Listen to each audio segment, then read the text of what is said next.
plutôt bien.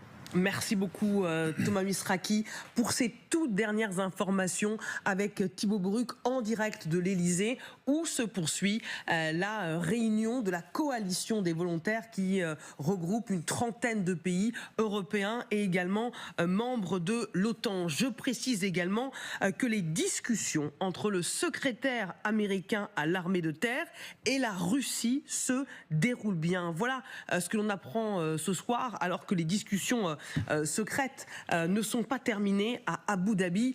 On attend évidemment une réaction officielle de Moscou parce que maintenant que Kiev a dit oui au plan américain, la balle est dans le camp de Vladimir Poutine. Jordan, vous nous avez rejoint. On a envie de savoir avec vous quels sont les points de ce nouveau plan américain et d'abord, quels sont les points qui ont été retirés pour que Kiev donne son accord? Alors, on le rappelle, le plan initial des Américains comportait 28 points. Il a été ramené donc à 19 points. Très peu d'éléments ont filtré, mais des médias américains ont laissé paraître quelques informations. Deux sujets auraient été mis de côté.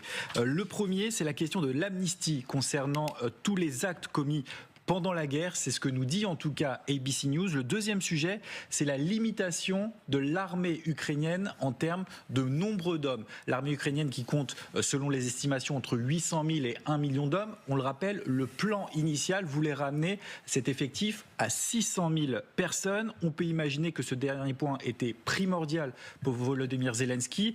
Pas sûr en revanche que Vladimir Poutine accepte cela. Ben justement, Jordan, quels sont les points qui risquent de coincer avec le président russe? Alors, les points peut-être un peu difficiles pour Vladimir Poutine, ce seront très certainement ce qui concerne le territoire, les territoires. Le plan dans 28 points prévoyait que les deux régions du Donbass, le Donetsk et Lugansk, seraient reconnues de facto comme russes par les Américains également. Ça, c'était le plan initial. Même chose pour la Crimée annexée en 2014. Et puis, il y a également cette impossibilité de mettre des troupes occidentales sur le territoire ukrainien. Ça faisait partie des 28 points. On ignore pour l'instant si dans la nouvelle mouture de l'accord, eh bien, les Occidentaux pourront être sur le territoire ukrainien.